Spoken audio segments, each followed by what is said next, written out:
যা করার করে নিন, আর তো পাবেন না কাউকে। আমি বাজারে গিয়েছি, বেশ করেছি। আমার যা ইচ্ছা তাই করব। আমি নিয়ে গিয়েছি আপনার মেয়েকে, সব দোষ আমার। এই বাড়ির বাচ্চারা বেয়াদবি শিখছে আমার জন্য, সবকিছুর জন্য আমি দায়ী। খুশি? শব্দ স্বীকার করে নিলাম। নুসরাত দুহাত নাসির সাহেবের সামনে এনে বলল, আমাকে মাফ করে দিন। আমার মতো বেয়াদবের জন্ম দিয়েছেন, তাই আপনাকে অনেক অনেক শুক্রিয়া। আমার জন্য সৈয়দ বাড়ির সব বাচ্চারা বেয়াদবি শিখছে, এবং ভবিষ্যতে যা শিখবে তাও আমার জন্য। নুসরাত পায়ের জুতো খুলে উড়িয়ে ফেলল রাগে। হাতের কাছে কিছু পেল না, তাই মাথার হিজাব টেনে খুলে ঢিল মেরে দূরে ফেলল। পায়ের কাছে ডাস্টবিন পেয়ে সেটা এক লাথি মেরে দিল। ডাস্টবিন উড়ে গিয়ে দূরে পড়ে ফেটে গেল। সিঁড়ি দিয়ে ওপরের দিকে গেল গট গট শব্দ করে। রুমে ঢুকে শব্দ করে দরজা বন্ধ করলো। রুমের দরজার ওপর সব রাগ ভাঙল। দরজা লাগানোর শব্দ বাড়ির প্রতিটা দেওয়ালে প্রতিধ্বনি হলো। তারপর দরজার মধ্যে ধূপধাপ শব্দ হলো। নাসির সাহেব শুধু চুপচাপ দাঁড়িয়ে রইলেন নিজ জায়গায়। তিনি জানেন এখন তার উপরে সব রাগ রুমের দরজার উপর লাথ মেরে মেরে শেষ করবে। রাত ৩টা। সৈয়দ বাড়ির সবাই সেহরি খেতে নিচে নামলো। টেবিলে সবাই উপস্থিত থাকলেও নুসরাতের দেখা মিলল না। ইসরাতের দিকে তাকিয়ে গম্ভীর গলায় বললেন, তোমার বোন কোথায়? আপনার মেয়ে রুমে। বের হয়নি? জি না। নাসির সাহেব আর কোনো কথা বললেন না। থমথমে মুখে সেহেরি শেষ করে হাত ধুয়ে নিলেন। ফজরের আজানের আগে বাড়ির সকল পুরুষকে নিয়ে নামাজ আদায় করার জন্য চলে গেলেন মসজিদে। নাজমিন বেগম নুসরাতের দরজার বাহিরে গিয়ে নক করলেন। নুসরাতের নজর পেলেন না। অনেকবার দরজা ধাক্কানো ও বলার পর রুমের ভেতর থেকে শক্ত গলায় উত্তর আসলো, আমাকে একা থাকতে দাও, সময় হলে আমি করে নিব। নামাজ পড়ে গিয়ে ঘুমাও আম্মা, আমার চিন্তা করতে হবে না। নাজমিন বেগম কাঁদো কাঁদো গলায় বললেন, হ্যাঁ হ্যাঁ, বাপ মেয়ের ঝাঁজ সব আমার উপর প্রকাশ করো, আর তো কাউকে পাও না। আম্মা, আমি হাঁপিয়ে উঠেছি, তুমি যাও। আগামীকাল কথা বলবো। কিছু বলে দিলে তোমার খারাপ লাগবে। যাও আম্মা, কান্নাকাটি করবে না, আমার ক্লান্ত লাগছে, দয়া করে একটু একা থাকতে দাও। নাজমিন বেগম কান্না করতে করতে সেহরি করতে চলে গেলেন। এভাবে কেটে গেল ১৫ রোজা। আগের মতো সবকিছু ঠিক হয়ে গিয়েছে।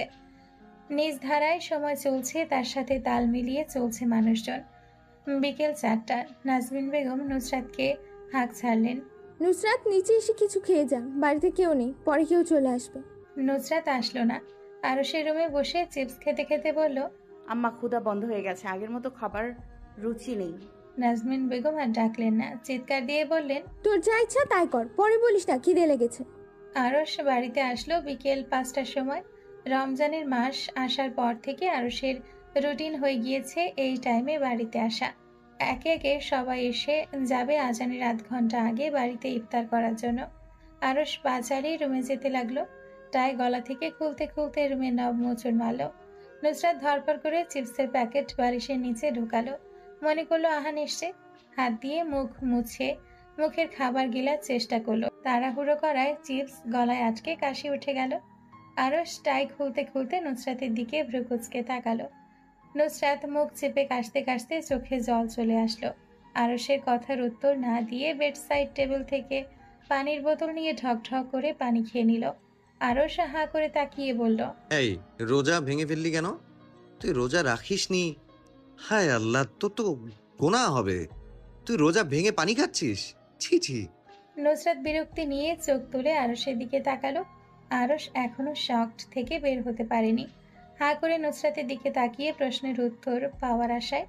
নুসরাত পাত্তা দিল না। বালিশের নিচ থেকে চিপসের প্যাকেট বের করে টুপ টুপ করে মুখে ঢোকালো। আরশ স্তব্ধ নয়নে কতক্ষণ তাকিয়ে থাকলো। যখন মাথায় ধরলো নুসরাত কি কারণে পানি খাচ্ছে, তখন নিজের মূর্খতার জন্য নিজেকে গালি দিল বলদ বলে। পরের দিন থেকে শুরু হলো নুসরাতের অত্যাচার আরশের ওপর। তার সামনে বসে খাবার খায় দাঁত কেলিয়ে কেলিয়ে। আরশ যদি বারান্দায় যায়, সেখানে নুসরাত খাবারের বাটি নিয়ে হাজির হবে। তারপর আরশকে দেখিয়ে দেখিয়ে খাবার খাবে। আরশ যদি নুসরাতের দিকে না তাকায়, নুসরাত মুখ চেপে ধরে নিজের দিকে ফিরিয়ে নেয়। আরশ নুসরাতের এই ধরনের অত্যাচারে প্রচুর বিরক্ত। ইসরাতের সাথে সেম ঘটনা ঘটছে। প্রথম দিকে ইসরাত রোজা ভেঙে খেয়েছিল, তখন নুসরাতকে লালসা দিয়েছিল খাবার দেখিয়ে। আর এখন নুসরাত তার সামনে বসে গাপস গুপস করে সারাদিন খাবার খায়। ইসরাত যদি মুখ লুকিয়ে ফেলে, তার পাশে বসে আহা কি সুন্দর ঘ্রাণ খাবারের বলবে। নুসরাতের এই অত্যাচার শেষ হলো গিয়ে 20 রোজার দিন। ইসরাত আর আরশ 20 রোজার দিন শান্তির শ্বাস পেল। বাঁচা গেল। 24 রোজার দিন নুসরাত আর ইসরাত মাগরিবের নামাজ পড়তে বসলো এক জায়নামাজে। নুসরাত আগে নামাজ পড়তে বসায়, তার ফরজ নামাজ 3 রাকাত আগে শেষ হয়ে গেল। ইসরাত মাগরিবের ফরজ নামাজ শেষ করে টেবিলের উপর থেকে আপেল নিয়ে নুসরাতের মুখে ঢুকিয়ে দিল। নুসরাত কামড়ে কামড়ে আপেল খেতে লাগলো। মুখে আপেল থাকায় নামাজ পড়তে পারছে না সে। ইসরাত হাসতে হাসতে মেঝেতে শুয়ে পড়ল। নুসরাত কোনো রকম হাসি আটকিয়ে নামাজ শেষ করলো। ইসরাত যখন নামাজ পড়তে নিবে, নুসরাত আপেলের টুকরো ইসরাতের নাকের ডগায়, ঠোঁটে, মুখে জোর করে ঢুকিয়ে দিল। নামাজের মধ্যে ইসরাত অট্টহাসি দিয়ে উঠল। তারপর আবারও অজু করে এসে দুজন প্রথম থেকে নামাজ পড়ে শেষ করলো। নামাজ শেষে দুজনের মধ্যে মারামারি লেগে গেল। এক পর্যায়ে সেটা চুলোচুলিতে গড়ালো। ঈদের দিন সকাল সকাল ইসরাত ঘুম থেকে উঠে গোসল করলো। সৈয়দ বাড়িতে প্রত্যেকবার ঈদে এক প্রকার ঝুম লেগে যায় কার আগে কে গোসল করবে তা নিয়ে। ইসরাত গোসল করে জাইনকে ঘুম থেকে তুলে দিল গোসল করার জন্য। জাইন ঘুম থেকে আড়মোড়া ভেঙে উঠে গোসল করতে চলে গেল। গোসল শেষ করে এসে জাইন দেখলো ইসরাত চুল আঁচড়ে নিচ্ছে। জাইন ইসরাতকে পেছন থেকে জড়িয়ে ধরে ইসরাতের চুলের মধ্যে নাক ডোবাতেই বাহিরে নক করার শব্দ আসলো। জাইন বিরক্ত হয়ে দরজার দিকে তাকালো। তার রোমান্টিক মুডে দফা রফা হয়ে গিয়েছে। ইসরাত মৃদু গলায় বলল, দেখুন গিয়ে কে এসেছে। আর কি আসবে? তোমার বোন আসছে। জাইন হম্বিতম্বি করে এগিয়ে গেল। আজ সে এসপার ওসপার করেই ছাড়বে এই হাটটির। দরজা খুলতেই নাজমিন বেগমের মুখ ভেসে উঠল। বাবা, তোমার চাচারা রেডি, নিচে বসে আছে। তাড়াতাড়ি যাও রেডি হয়ে, পরে ঈদের নামাজে যেতে লেট হয়ে যাবে। জাইন আসছে বলে রুমে আসলো। পাঞ্জাবি পরে আতর লাগিয়ে চুলগুলো সুন্দর করে আঁচড়ে মাথায় টুপি পরে রেডি হয়ে গেল। ঠোঁটে মৃদু হাসি ঝুলিয়ে ইসরাতের কপালে সফট চুমু দিয়ে বলল, আসছে। ইসরাত পায়ে হাত দিয়ে সালাম করলো। জাইনের ঠোঁটে হালকা চুমু খেয়ে হাত পেতে বলল, আবার সালামি। নামাজ থেকে আসার পর দিব। ইসরাত মাথা নাড়ল। জাইন আসছি বলে রুম থেকে বের হয়ে গেল। নামাজ শেষে সবাই মসজিদ থেকে বের হয়ে কোলাকুলি করলো। জাইন, জায়ান, ইরহাম আর আহান সবাই সবার সাথে কোলাকুলি শেষে সোসাইটির মানুষের সাথে কথা বলতে লাগলেন। একে অপরকে নাস্তার দাওয়াত দিতে লাগলেন। প্রায় 10টার দিকে বাড়ির পুরুষেরা সব বাড়িতে আসলেন। তাই রোহিণী বেগম, ঝর্ণা বেগম তাদের সেমাই, পিঠা, মিষ্টি জাতীয় খাবার দিতে লাগলেন। মা চাচিদের সাথে কুশল বিনিময় শেষ করে জাইন রুমের দিকে গেল। রুমে গিয়ে ইসরাতকে খোঁজ করলো কিন্তু পেল না। তাই ফোন নিয়ে ব্যস্ত হয়ে গেল। কিছুক্ষণ পর ইসরাত রেডি হয়ে রুমে আসলো। আসসালামু আলাইকুম। ওয়ালাইকুম আসসালাম ওয়াইফি। সালামের উত্তর দিয়ে বিছানা থেকে উঠে দাঁড়ালো জাইন। ইসরাতকে হালকা হাতে জড়িয়ে ধরে কপালে চুমু খেলো। You are looking so pretty. আপনাকে অনেক হ্যান্ডসাম লাগছে, সালাম দিন এবার। এমন সময় রুমে আহান আর আরিশা আসলো। গলার আওয়াজ বাড়িয়ে চিৎকার করে বলল। জাইন আর ইসরাত নিজেদের মধ্যে দূরত্ব বাড়িয়ে নিল। জাইন গম্ভীর গলায় বলল, ভেতর আসো। আসসালামু আলাইকুম ভাইয়া অ্যান্ড ছোট আপু। হালকা হেসে জাইন আর ইসরাত সালামের উত্তর দিল। ভাইয়া আমাদের সালামে দাও। জাইন কোনো কথা না বাড়িয়ে 1000 টাকার বান্ডিল বের করে আরিশা আর আহানকে দিল। ইসরাত আরিশা আর আহানের হাত থেকে টাকাগুলো নিজের হাতে নিয়ে নিল।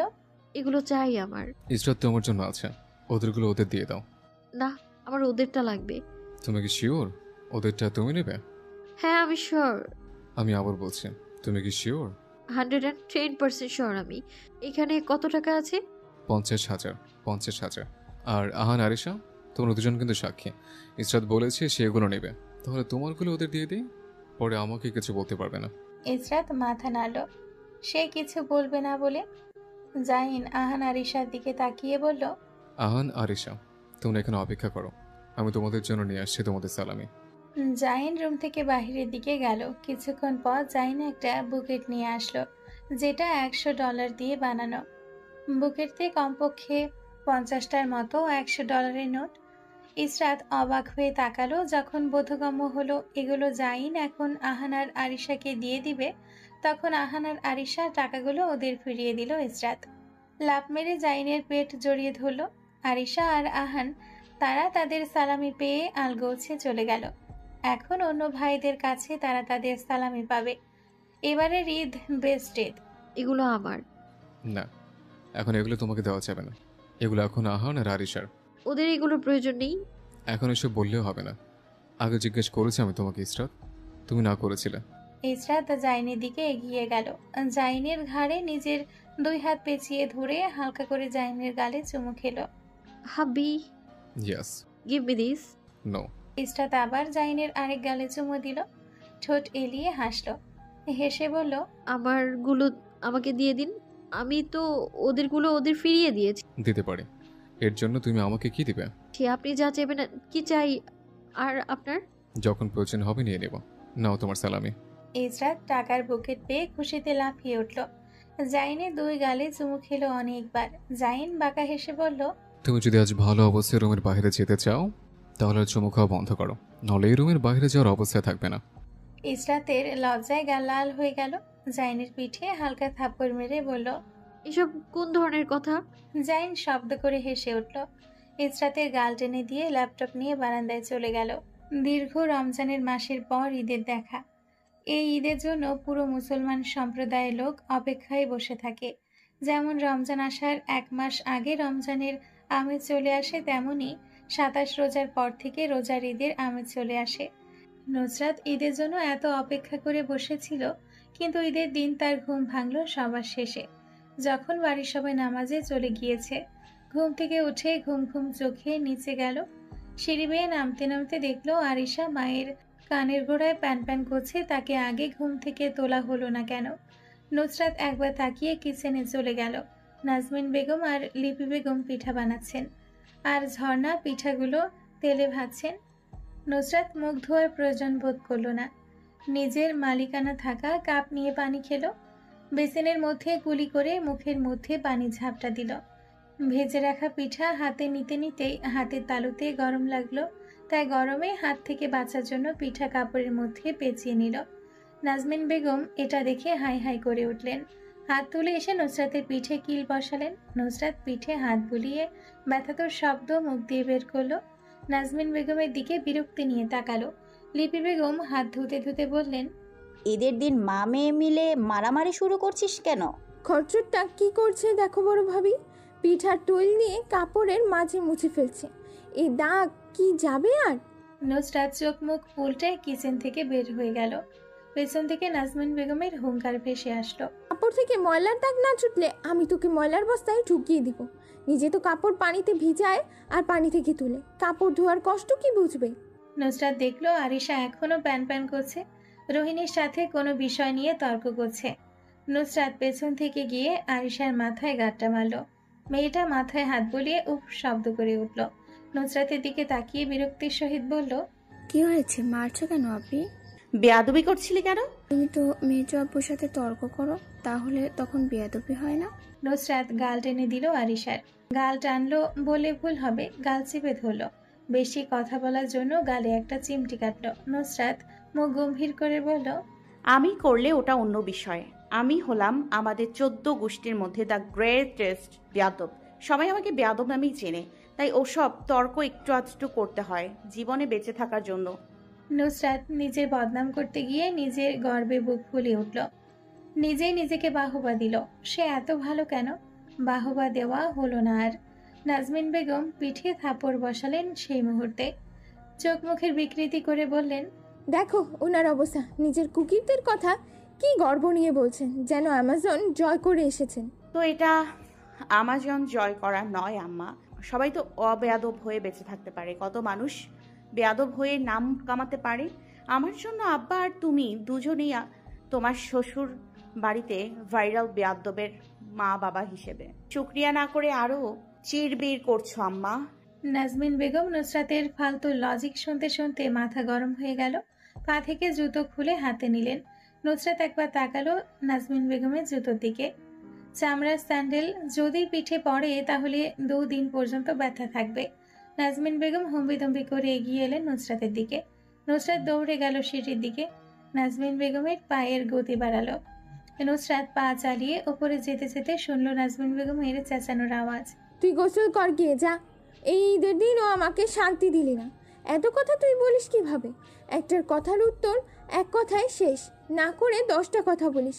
আজকের পর যদি তোকে এত কথা বলতে দেখি, এই জুতো তোর পিঠে পড়বে। তোর জন্য মরে গিয়ে শান্তি পাবো না। যাও, দোয়া করে দিলাম মরে গিয়ে শান্তি পাও। নুসরাত হেলে দুলে রুমে যাওয়ার পথে ইসরাতের রুমে একবার উকি দিল। ইসরাত কাপড় পরে আয়নার সামনে দাঁড়িয়ে নিজেকে দেখছিল।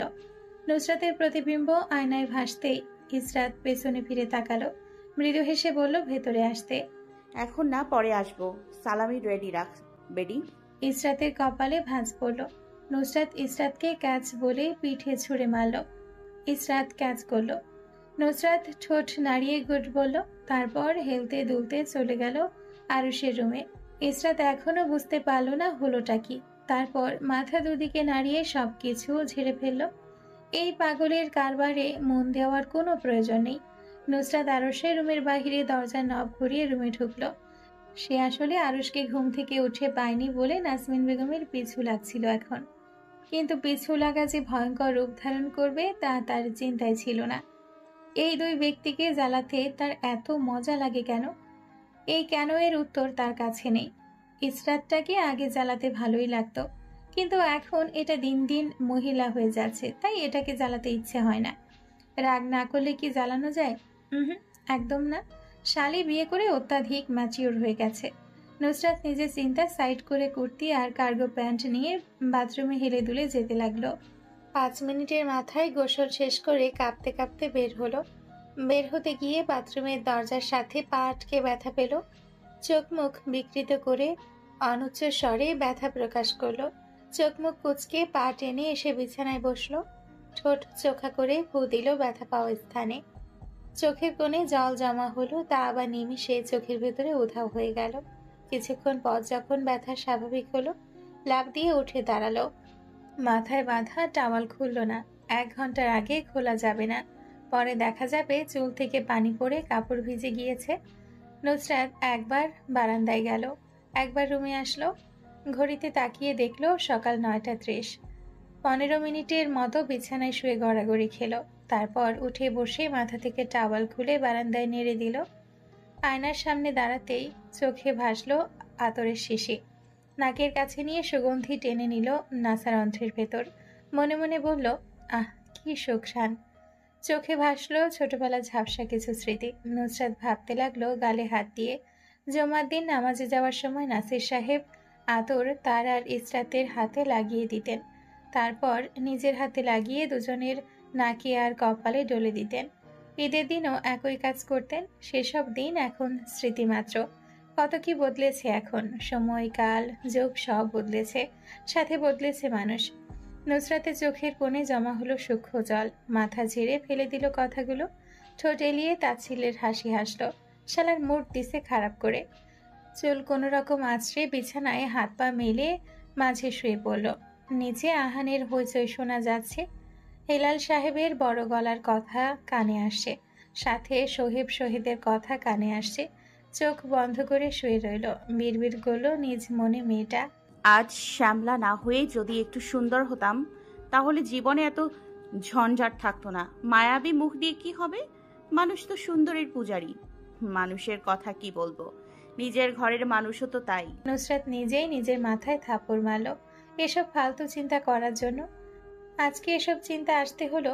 উফ, তার মতো হাসি খুশি মানুষের এসব চিন্তা করাই ভুল। নুসরাত ঝটপট উঠে দাঁড়ালো। মুখে ফাউন্ডেশন লাগিয়ে বিউটি ব্লেন্ডার দিয়ে স্মুথলি মুখে ব্লেন্ড করে নিল। ঠোঁটে নোট কালার লিপস্টিক দিয়ে গালে হালকা গোলাপি ব্লাশন মেখে রেডি হয়ে গেল। চুলগুলো খোপা করে সামনে দুগাছি চুল এনে রাখলো। মাথায় ওড়না সুন্দর করে রাখলো। চোখে চশমা এঁটে পায়ের মধ্যে স্লিপার পরে নিল। রুম থেকে গুনগুন করে বের হতে নিবে, দরজা ধরে মোচড় মারতে দরজার সামনে আরুষের সাথে দেখা হলো। নুসরাত শত্রুতা আজ সাইড করলো। মন থেকে হাসতে চাইলো, হয়তোবা হাসলো। ঠোঁটে হাসি ঝুলিয়ে দরজার সামনে আরুষের পা ধরে সালাম করে নিচে বসা অবস্থায় হাত ওপরের দিকে বাড়িয়ে দিল। আরুষ চোখ বাঁকা করে তাকিয়ে বলল, এরকম হাত পেতে বসে আছিস কেন? হাত পাততে হলে রাস্তায় যা, আমার সামনে থেকে সর। আরুষ সাইড কাটিয়ে চলে আসতে চাইল। নুসরাত দরজার চারিদিকে হাত পা ছড়িয়ে বসে গেল।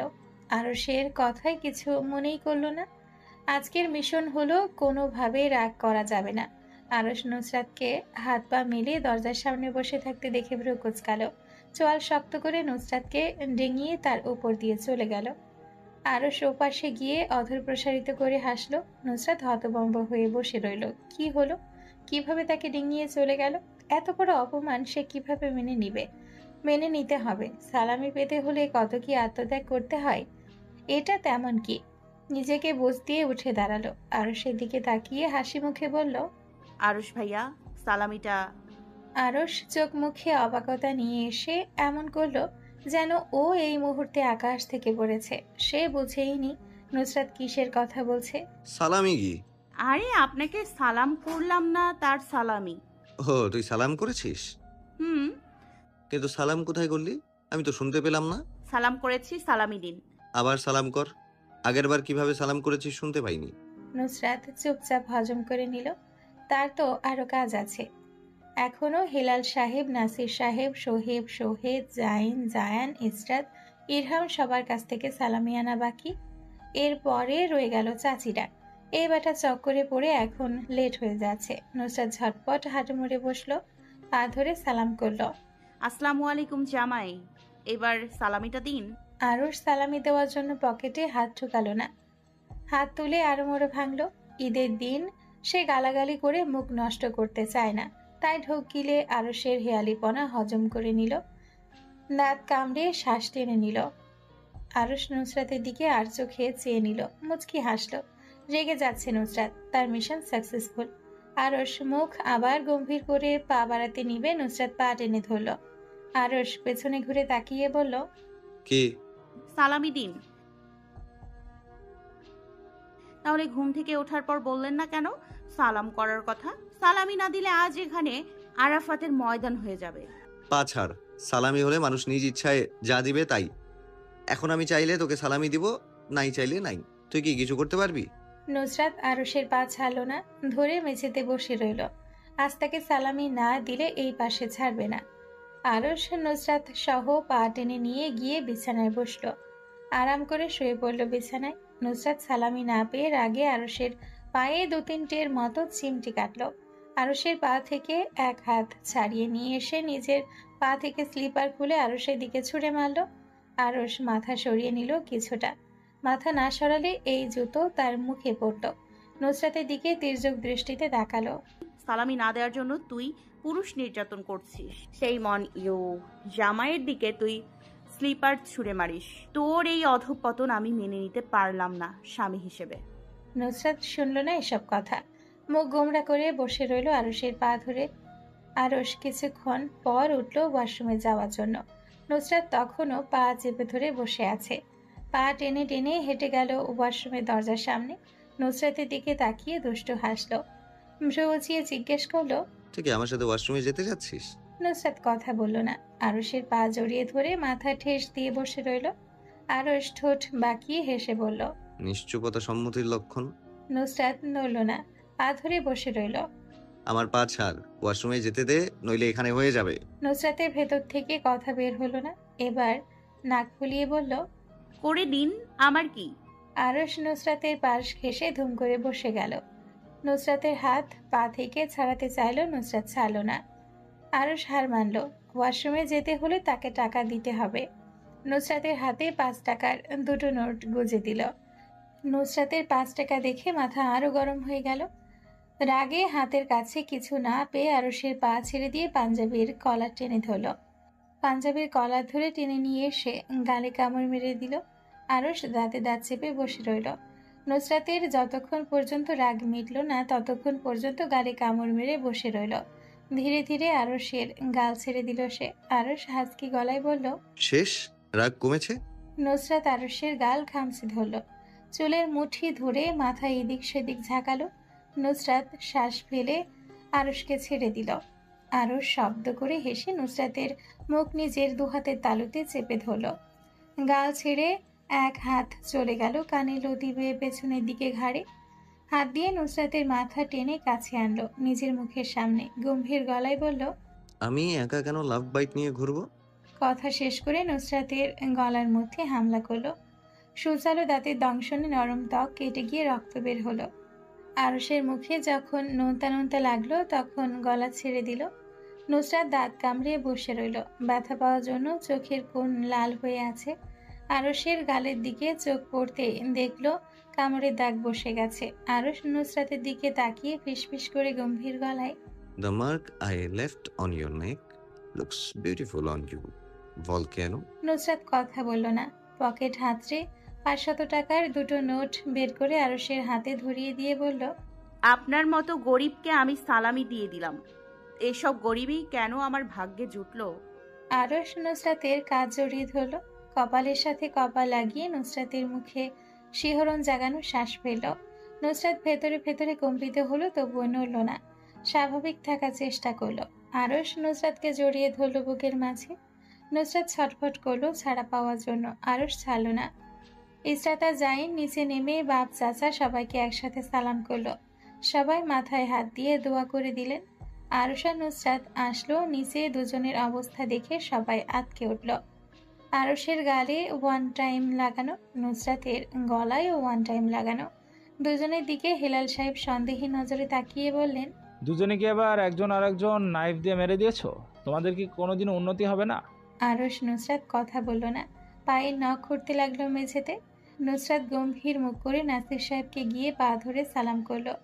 হাত পেতে দিল উপরে। নাসির সাহেব পকেট থেকে 50 টাকা নোট বের করে হাতে গুজে দিলেন। নুসরাত জানে কত টাকা। হাতের মুঠ খুলে চাওয়ার প্রয়োজন বোধ করলো না। সবাইকে মুখ দিয়ে সালাম দিল। শহীদ আর সোহেব 200 টাকা দিলেন। বললেন ক্যাশ নেই তাদের কাছে। নুসরাত কথা বাড়ালো না, মুখ গম্ভীর করে দাঁড়িয়ে রইল। আরশের দিকে হেলাল সাহেব রুকুজকে তাকিয়ে জিজ্ঞেস করলেন, সালামি দিয়েছো ওকে? জি। হেলাল সাহেব নুসরাতের দিকে তাকিয়ে জিজ্ঞেস করলেন, কত টাকা দিয়েছে? জি 10 টাকা দিয়েছেন। আমি ওনাকে 1000 টাকা সালামি দিয়েছি। সালাম করেননি আমাকে, তবুও দিলাম। বুঝতে হবে না, বড়লোকস মানুষ আমি। হেলাল সাহেব হেসে উঠলেন হা হা করে। জাইনের দিকে তাকাতেই জাইন মাথা নাড়ল, সে সালামি দিয়েছে। ইসরাতের দিকে তাকিয়ে জিজ্ঞেস করলেন, সালামি পেয়ে খুশি? ইসরাত মাথা নাড়ল। ইরহাম সিঁড়ি দিয়ে হই হুল্লোড় করে নিচে নেমে আসলো, সাথে আহান, আরিশা, অনিকা। আহান এসে আরশকে সালাম করলো। সালামির জন্য হাত পাতল। আরশ পকেট থেকে মানিব্যাগ বের করতে নিবে। আহান বলল, ভাইয়া তোমার গাল এভাবে ফুলে গেল কেন? আর মুখ লাল হয়ে আছে কেন? আহানের কথা শুনে সবাই আরশের দিকে দৃষ্টি দিল। আরশ সকলের দৃষ্টির কবলে পড়ে থতমত খেয়ে বলল, কি এভাবে তাকানোর কি আছে? কাক ফাটা রোদের দাপটে জনজীবন বিরক্ত। শীতেও শীত ঠিকভাবে পড়েনি, আর এখন শীত শেষ হওয়ার আগে গরম পড়ে গিয়েছে। সময় বিবর্তনে জাইনের সফটওয়্যার ইঞ্জিনিয়ারিং গ্রুপটা এখন ডেভেলপমেন্ট করছে। তার ইচ্ছে আছে এটা আরও বড় করার। তাই ফ্রান্সে এর একটা ব্রাঞ্চ খোলার চিন্তা মাথায় ঘুরছে। কিন্তু একটা থেকেই যায়, এটার জন্য সরকারি পারমিশনের প্রয়োজন। আর এই পারমিশন পেতে হলে আবেদন করতে হবে, আর তার জন্য ওখানে যেতে হবে। জাইন চিন্তা ভাবনা একপাশে ফেলে পাসপোর্ট চেক করলো। পাসপোর্টের ডেটের এখনও 15 দিনের মতো আছে। ইসরাতের পাসপোর্টের ডেট দেখার জন্য তার রুমে গেল। তন্ন তন্ন করে খুঁজলো পাসপোর্ট ব্যাগ, কিন্তু খুঁজে পেল না। বিরক্ত হয়ে যখন ফিরে যেতে চাইলো, তখন হঠাৎ চোখ পড়ল মিররের পাশে রাখা ছোট্ট বার স্টুলের উপর। জিহ্বা বের করে ঠোঁট ভিজিয়ে নিল।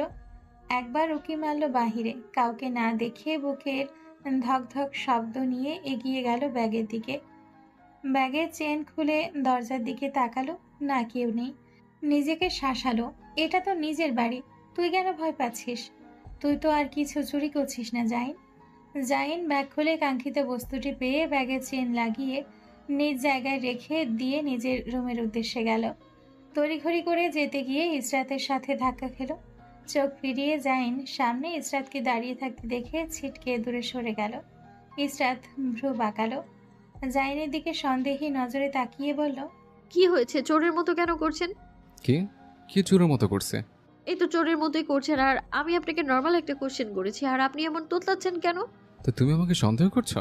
আমি সেটা কখন বললাম? তোমার কথা দ্বারা তা প্রকাশ পাচ্ছে। কি প্রকাশ পাচ্ছে? জাইন ইসরাতের কথার উত্তর না দিয়ে পাশ কাটিয়ে চলে গেল। ইসরাত পেছন ফিরে বলল, কি হয়েছে আপনার? এরকম রাগ কেন করছেন? কি করেছি আমি? জাহিন নিজের রুমে ঢুকে শব্দ করে দরজা লাগিয়ে দিল। ইসরাত বিড়বিড় করে বলল, কি এমন বললাম যে এমন রাগ করে চলে গেল?